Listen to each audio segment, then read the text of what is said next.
¿no? A qué opinaba yo de las profecías o de los anuncios lanzados para este otoño, para este invierno próximo, pues por un sacerdote que hacía unos anuncios un poco, digamos, de tipo apocalíptico, ¿no? Y bueno, pues yo le respondía que es que no conozco ese caso concreto, ¿no?, al que se refería el oyente por el que me preguntaba, ¿eh? Pero yo le decía que a mí me preocupaba esa forma de aproximación, ¿no?, al sentido, pues al sentido religioso de la vida se esté generalizando, ¿no? Y entonces esta entrevista ha abordado esa cuestión, porque yo hablé en la respuesta que creo que existe un riesgo de iluminismo en este momento, ¿eh?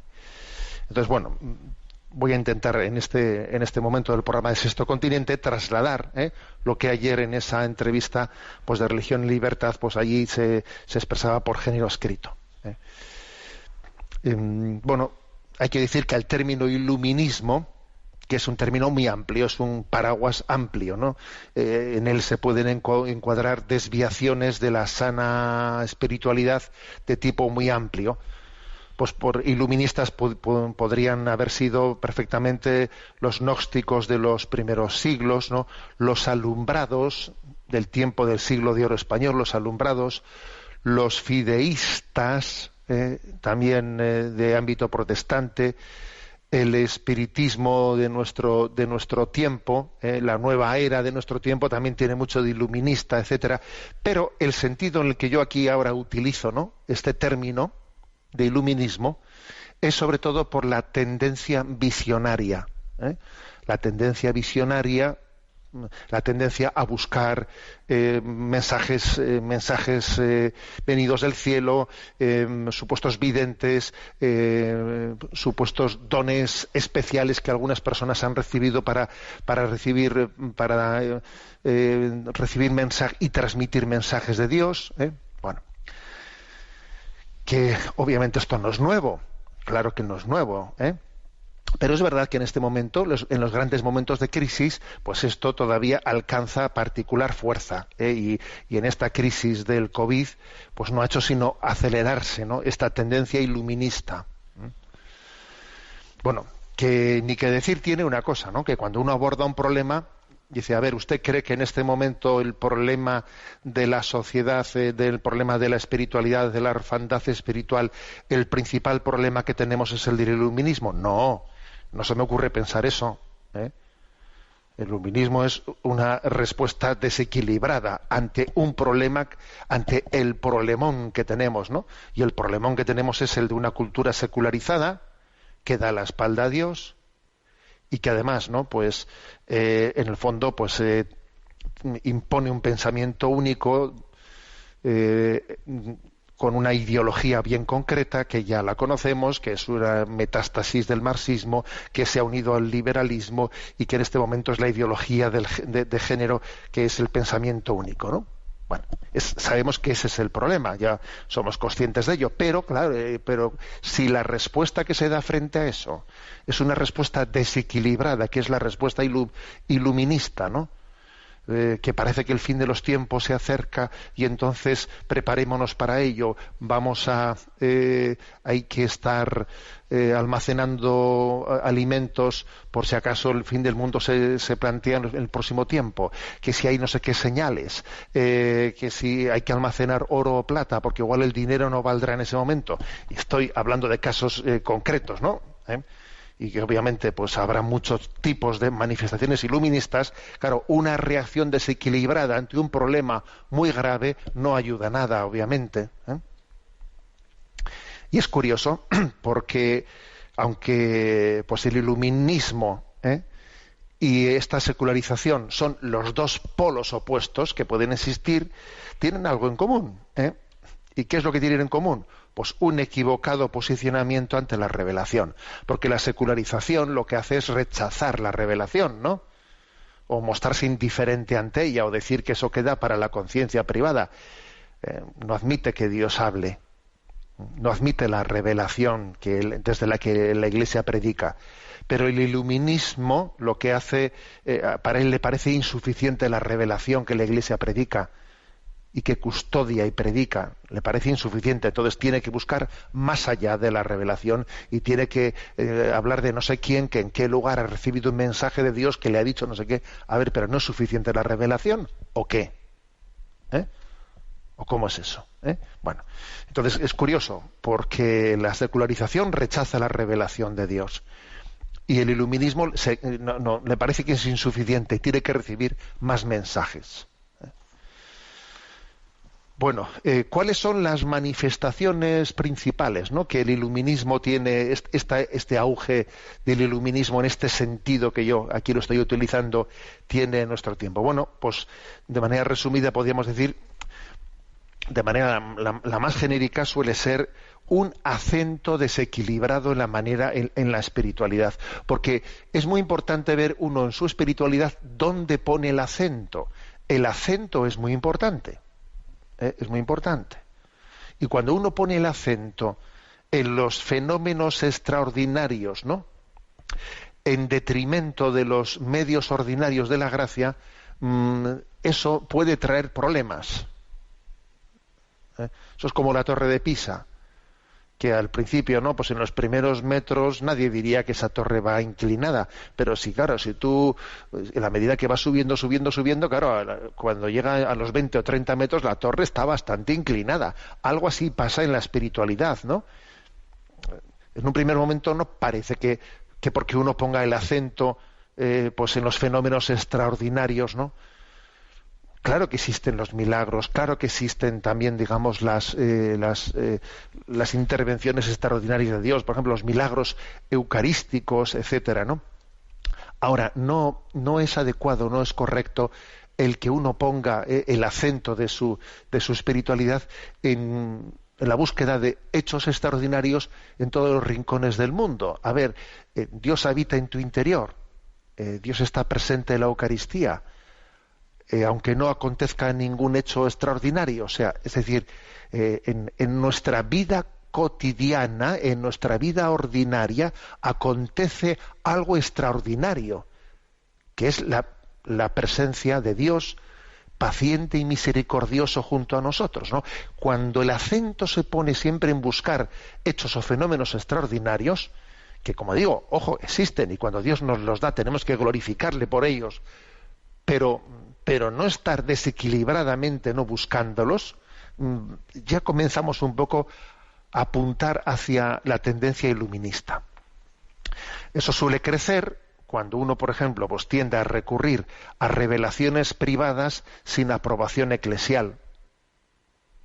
Claro, uno dirá, bueno, es incorrecto, ¿no?, pues recurrir a revelaciones privadas que no han tenido aprobación de la Iglesia. Bueno, la Iglesia suele dar dos tipos de dictámenes sobre las revelaciones privadas, ¿no?, cuando no han sido, digamos, aprobadas. Una es: no consta la sobrenaturalidad, pero bueno, dicen no consta. Y otra que es una, digamos, más determinante, es decir, consta la no sobrenaturalidad. Entonces, claro, pues será más imprudente estar recurriendo a unas revelaciones en las que la Iglesia dijo consta la no sobrenaturalidad, ¿no? Pero incluso aun cuando haya revelaciones en las que la Iglesia ha dicho no consta la sobrenaturalidad, bueno, pues uno podría, podría legítimamente también creer, ¿no?, en esas revelaciones, pero sin embargo sería imprudente que se apoye, que tenga su apoyatura en ellas. No es prudente que alguien tenga su apoyatura. Pues, ¿qué opina la Iglesia sobre, por ejemplo, pues las apariciones de la Virgen en Medjugorje? Bueno, pues no se ha pronunciado, el Santo Padre, pues no le ha parecido prudente, pues, pronunciarse a ese respecto, y lo que sí que ha hecho ha sido, pues, nombrar un arzobispo polaco para que regule las peregrinaciones que se realizan a Medjugorje, sin entrar por ello a dar un juicio definitivo dirimente sobre las apariciones en Medjugorje. Entonces, claro, la pregunta es: ¿y es legítimo, por lo tanto, que en esta situación un católico pueda él dar fe a las intervenciones de María en Medjugorje? Sí, es legítimo, pero sin embargo sería imprudente que pusiese en ello su apoyatura principal. No puede estar en ello su apoyatura principal, porque es un tema sobre, vamos, en el que no se puede fundar nuestra fe. Nuestra fe se funda en la revelación pública, no en algunas revelaciones privadas. Y esta distinción, este matiz es importante. ¿En dónde pongo yo mi apoyatura principal? No es prudente que las ponga en revelaciones privadas, sino en la revelación pública. Bueno, también, por ejemplo, es frecuente como fenómenos iluministas que se den la autoatribución de carismas que no han recibido la bendición de la Iglesia. Pues eso, que yo recibo que en la oración he visto no sé qué, que la Virgen María me ha dado, el Señor me ha hecho ver una cosa, me ha dado un mensaje para que se lo transmita al otro, que uno, pues, él se autoatribuya pues carismas de ver o oír mensajes de Dios y de distribuirlos o publicarlos ante los demás. No es correcto. No es ese, o sea, la Iglesia en su tradición, y ahora explicaré eso un poco, ¿no? En su tradición ha sido muy clara, muy diáfana en entender que es absolutamente imprudente, ¿no?, apoyarse o dar por bueno tal cosa sin el discernimiento de la Iglesia. Somos fácilmente engañados por ese camino, ¿no?, cuando uno se autoatribuye dones extraordinarios. También es frecuente los anuncios apocalípticos de la inminencia del fin del mundo. Hay por ahí rondando, ¿no?, pues distintas revelaciones que están ahí poniendo fechas determinadas. Hay que acumular alimentos, hay que hacer lo otro. Es absolutamente imprudente. También es frecuente que en estos ámbitos iluministas se ponga en cuestión la legitimidad del pontificado del Papa. Antes también se hizo con Benedicto XVI, por cierto, antes también se hizo. Es que no es el Papa legítimo, es que aquí ha llegado el anticristo, está el anticristo, pero ¿de dónde viene todo? ¿Pero cómo es capaz, en base a unas revelaciones que alguien ha dicho, de afirmar tales cosas, ¿no? Identificación de la llegada del anticristo, etcétera, ¿no? Todo eso que estoy diciendo es como un elenco de manifestaciones del iluminismo, ¿no? ¿Dónde estriba la gravedad de esta tendencia iluminista? Pues hombre, porque llevan a romper con la comunión. Bueno, yo creo que también muchas veces llevan a que perdamos el sentido común, pero antes que perder el sentido común, uno se ha ido aislando con respecto a la comunión de la Iglesia, cuando no hacia una abierta desafección hacia ella, ¿no? Y claro, si uno, la clave del asunto está en que uno se constituya, o un vidente se constituya en intérprete autorizado de lo que Dios quiere de nosotros, en lugar de dejar que sea la Iglesia apostólica, o sea, que Jesús eligió, a la que él le dijo: yo estaré con vosotros hasta el fin del mundo, en lugar de entender que es la Iglesia apostólica la que tiene que discernir la autenticidad de estos fenómenos extraordinarios. Es la Iglesia que tiene que decidir la autenticidad de esos fenómenos, no esos videntes los que tienen que decidir si la Iglesia apostólica es auténtica. No, es que estamos dándole la vuelta al calcetín, claro. El que tiene que discernir la autenticidad de esos fenómenos supuestos extraordinarios es la Iglesia apostólica, no esos videntes los que tienen que decir si la Iglesia apostólica es verdadera. Claro, le hemos dado la vuelta al calcetín.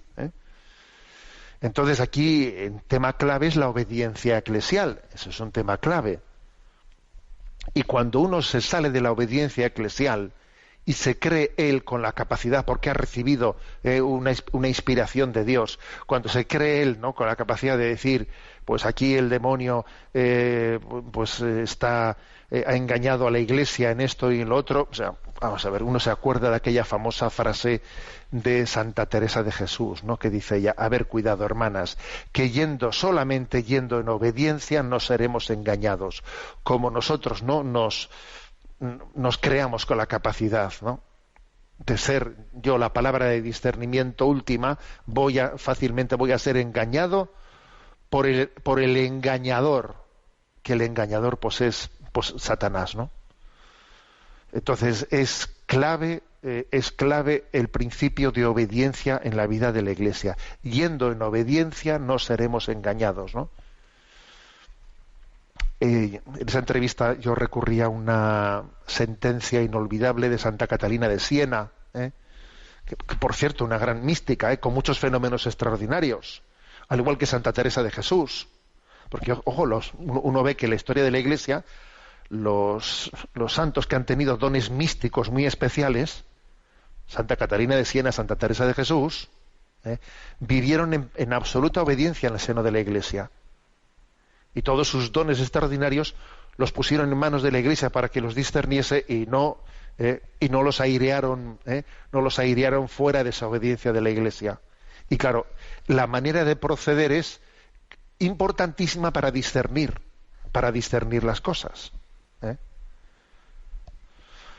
Eso es determinante. Por ejemplo, pues hay un caso, ¿no? Un caso concreto en este momento de unas revelaciones que tienen su origen en Irlanda, con una vidente que está pues trasladando un mensaje apocalíptico del final de los tiempos, y entonces resulta que esa vidente no se presenta ante la Iglesia, ante la autoridad apostólica para discernir sus mensajes. No, esa vidente incluso pues se presenta con un nombre solapado a través de una página web, y entonces desde allí va emitiendo unos mensajes supuestamente revelados.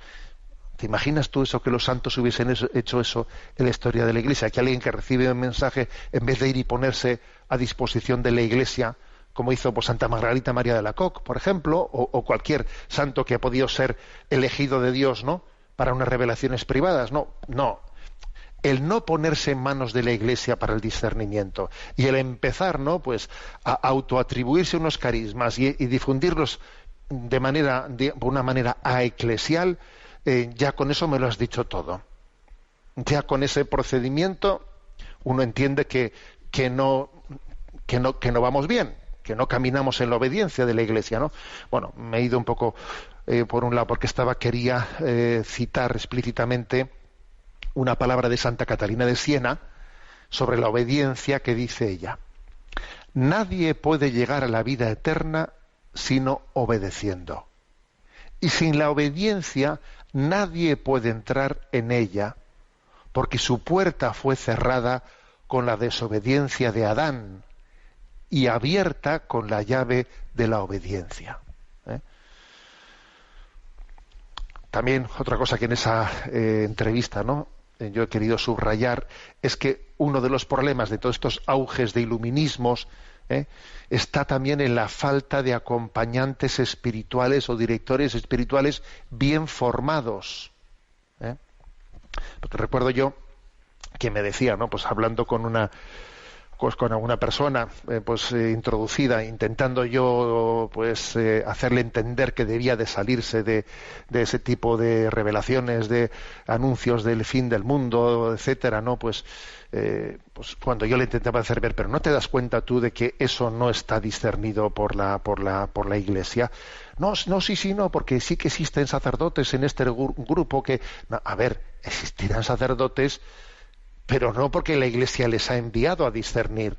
Claro, habrá sacerdotes o habrá religiosos que puedan estar también metidos en este mundo iluminista, pero no porque esos sacerdotes estén ahí presentes tienen ya un discernimiento eclesial. No, todo lo contrario. O sea, existe el problema de que hay una carencia de directores espirituales, y muchas veces la presencia de algunos sacerdotes y consagrados en esos ámbitos iluministas lo que hacen es, de alguna manera, avalar equivocadamente, falsamente, dando por bueno algo que la Iglesia no ha discernido.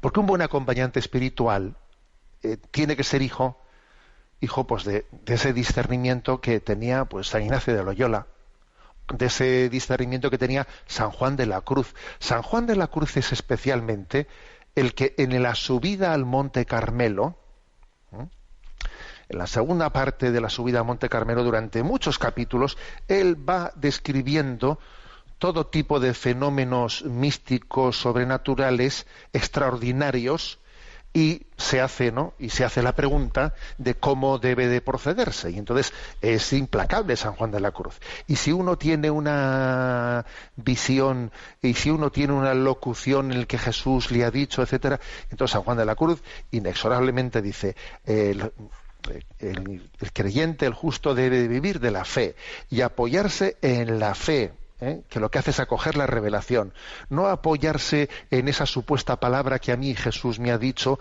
o en esa visión que yo he tenido en la oración. San Juan de la Cruz, y lo mejor de la tradición católica, enseña a cómo proceder en estos casos, ¿no?, en los que alguien pues ha podido recibir unos dones extraordinarios, y le enseña a no apoyarse en ellos. A no apoyarse en ellos. Fijaros bien, ¿eh? Y esa fue la dirección espiritual que tuvo Santa Teresa de Jesús. Y esa fue la dirección espiritual que han tenido los grandes místicos, a los cuales se les ha enseñado a no poner su apoyatura en las revelaciones que están teniendo. Y luego la Iglesia las ha declarado auténticas, pero era muy importante que su apoyatura no estuviese en esas revelaciones extraordinarias. El justo vive de la fe, no de una luz especial que he tenido en la que Dios me ha dicho, que como ponga yo ahí en mi apoyatura, voy a ser fácilmente engañado. Voy a ser muy fácilmente engañado, ¿no?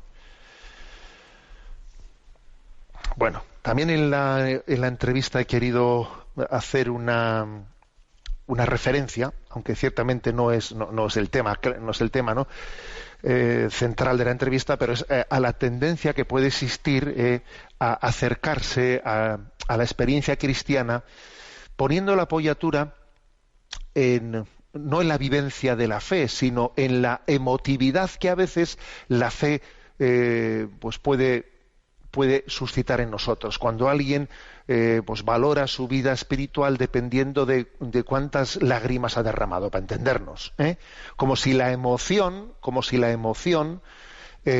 pues fuese el termómetro de la autenticidad de la vida espiritual. Y eso también es una cierta tendencia iluminista, que ciertamente es de otro grado de las manifestaciones anteriores que he dicho, pero ante la cual también hay que estar alerta. Yo no puedo poner, ¿no?, el acento en la vida de fe por el impacto emocional que ha generado en mí, porque las emociones, lo emotivo, pues es un poco cambiante en la vida, y lo importante es vivir de la fe, no estar al albur de que uno, pues en un momento determinado, pues tenga un subidón emocional y luego se quede en sequedad, y cuando se queda en sequedad abandona su práctica religiosa, ¿no? Cuidado con ello, porque también eso forma parte de nuestra cultura actual. Bien, pero como digo, esto último que he dicho va más allá del tema del iluminismo, ¿no? Va más allá. En la entrevista también abordo el hecho de que ante esa tendencia apocalíptica a pretender definir, ¿no?, pues cuándo es el fin de los tiempos, etcétera, bueno, hay infinidad de textos que, por cierto, estos días se están proclamando en la liturgia diaria, pues infinidad de textos en los que se dice: vendrán muchos diciendo, soy yo, el final de los tiempos está cerca, y dice el Evangelio, no les hagáis caso. Es increíble, que el propio Evangelio el Señor en el Evangelio esté anunciando que llegarían esos iluminismos. Dice: vendrán muchos diciendo en mi nombre, soy yo, el tiempo está cerca, no les hagáis caso. Lo dice el Señor en el Evangelio. Y también dice: nadie sabe ni el día ni la hora. Y también dice: el reino de Dios no vendrá espectacularmente. A ver, es palabra de Dios. El reino de Dios no vendrá espectacularmente. Bueno, pues entonces, ¿qué sentido tiene el estar, ¿no?, pues prediciendo, ¿no?, por los signos del final de los tiempos, que va a ser más pronto, va a ser más tarde? ¿Qué sentido tiene eso? Más aún, ¿por qué darle tanta importancia a cuándo va a ser el final de los tiempos, si en definitiva uno se puede morir hoy mismo? Y si yo me muero hoy, pues para mí el final de los tiempos ya habrá llegado, ¿no? O sea, quiere decir que no creo que haya, para mí en concreto, que hoy vaya a ser la parusía o que hoy me vaya a morir yo, pues es que al final no creo que la parusía sea tan clave y determinante, porque nuestra muerte, cuando el Señor viene a buscarnos, ya estamos en ese momento, pues en el último momento de nuestra vida. Pues entonces, ¿a qué tanta importancia de cuándo pueda llegar a ser el fin de los tiempos? Bueno. Y bueno, y avanzo un poco más en el sentido de que entre esas manifestaciones iluministas en boga, algunas de ellas, como he dicho, pues llevan a poner en duda la legitimidad del sucesor de Pedro, del pontificado actual. Algunos incluso entran en posiciones sedevacantistas, que se llama, diciendo pues que ha podido, que no es el Papa verdadero, que se ha infiltrado el anticristo y cosas por el estilo, ¿no? Que se oyen, que hay vídeos por ahí en YouTube que tienen cientos de miles, ¿no? De escuchas que van por este lado, ¿no? Que van por este lado. Y es alucinante, ¿no? Pues que toda esa tendencia iluminista pues pueda estar recibiendo anuencia de muchas personas, ¿no? ¿Qué ocurre? Pues que existieron revelaciones privadas no aprobadas por la Iglesia, que fueron rechazadas por la Iglesia, en las que hablaban allá por los años 60, hablaban de que solo quedaban 3 papas hasta que llegase el fin de los tiempos. Solo quedan 3 papas hasta que lleguen el fin de los tiempos. Claro, si alguien se basa en revelaciones que dijeron tal cosa, luego claro, esos 3 papas desde los años 60 hasta ahora ya han llegado, y entonces claro, pues que aquella revelación dijo que solo quedaban 3 papas y luego el papa que está actualmente no es el legítimo, o igual tampoco era el legítimo Benedicto XVI, porque claro, cuentas y entonces te da Pablo VI, te da Juan Pablo I, te da Juan Pablo II, entonces ya nos llega. A ver, es que, pero para empezar, ¿quién dijo que aquella manifestación de que solo quedaban 3 papas, quién dijo que tal cosa era cierta? ¿La Iglesia aprobó acaso tal afirmación o qué? Claro. Yo una cosa que he dicho en esta entrevista es que con esto no quiero decir que a los católicos no les asista el derecho y el deber de ejercer la corrección filial hacia sus pastores por cauces adecuados. Claro que si los obispos cometemos errores, debemos de ser también corregidos por los fieles. Un fiel tiene derecho también filialmente a corregir a un obispo y al Papa mismo en errores que pueda cometer. Eso es una corrección filial que se hace por los cauces adecuados, obviamente, porque el cauce adecuado es muy importante. Yo una cosa que le tenga que decir a mi padre no la suelto en un periódico dando una patada, no, sino me dirigiré a él, rezaré. Bueno, una cosa es que esto sea así, ¿no? Pero otra cosa distinta es que en estas tendencias iluministas pues se hacen afirmaciones increíbles de que este es el anticristo, esto es no sé qué, y van por unos derroteros de desafección absoluta, ¿no? Hasta el punto de ver la acción del anticristo en la jerarquía de la Iglesia. Entonces vamos fatal, ¿no? Y por último, en esa entrevista, pues yo lo que he querido subrayar es, a ver, repito lo que he dicho al principio, que yo soy consciente de que el problema principal que tenemos es de la secularización, el del relativismo, el de la dictadura del relativismo, una imposición de una ideología atea, sin Dios, etcétera. Ese es el problema. Pero claro, el que entre nuestras filas de creyentes haya respuestas desequilibradas de este tipo iluminista no nos hace ningún favor. No nos hace ningún favor. Entonces una pregunta es, ¿cómo hay que ayudar, ¿no?, a la gente que roza a estos ambientes iluministas? ¿Cómo hay que rozarle, no? Bueno, pues la verdad es que es importante, ¿no?, que estemos cerca de ellos y les ayudemos, que no les sigamos que no les sigamos la corriente, obviamente, que no les alimentemos en esa tendencia iluminista, que les hagamos, que les manifestemos con claridad que tenemos que ir de la mano de la Iglesia, que tenemos que ser hijos de la Iglesia, que existe la promesa del Señor de que custodiará la Iglesia, que el poder del infierno no la derrotará, y que tenemos que ser hijos de obediencia y confiar en el discernimiento de la Iglesia, que fuera de ese discernimiento somos muy vulnerables, ¿no? Porque cada uno pues va por su lado y es fácilmente manipulable. Bueno, pues esta es